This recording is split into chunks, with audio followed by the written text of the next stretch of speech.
जप कर तप कर ज्ञान पाए भारी गा ज्ञान पाए भारी। तोर महिमा ला सुनावै नर नारी गा सुनावै नर नारी। कठिन तपस्या में बने गुरु ज्ञानी गा बने गुरु ज्ञानी।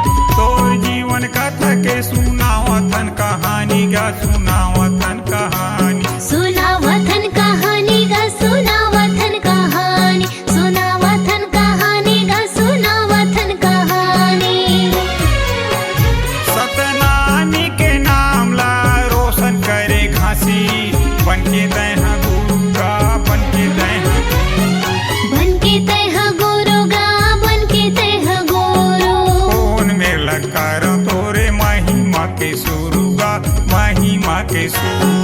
कौन मिर्ला करो तोरे महिमा के सुरु गा महिमा के सुर। सतनामी के नाम ला रोशन करे घासी बनके तैह गुरु गा बनके तैह गुरु। बनके तैह गुरु गा बनके तैह गुरु।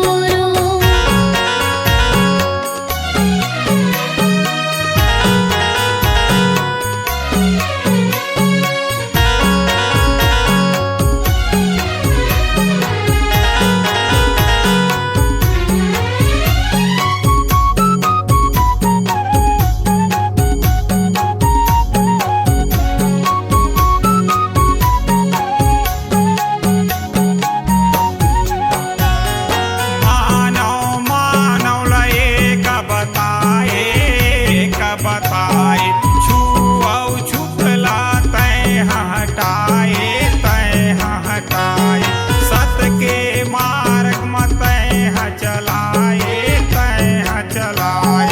भटकत हंसल पार लगाए पार लगाए।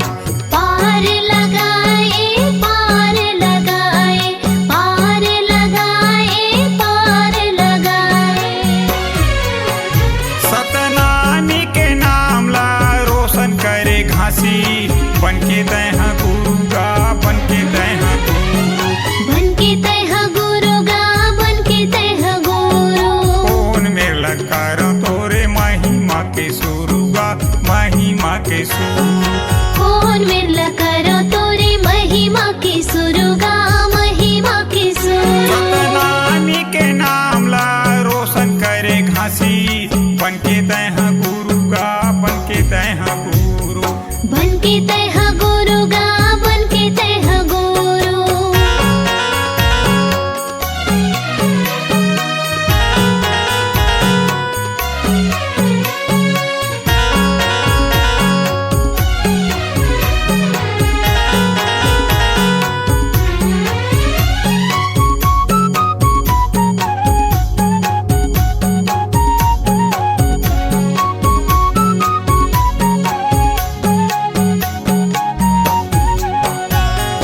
चारों फूटी घासी महिमा दिखाए महिमा दिखाए।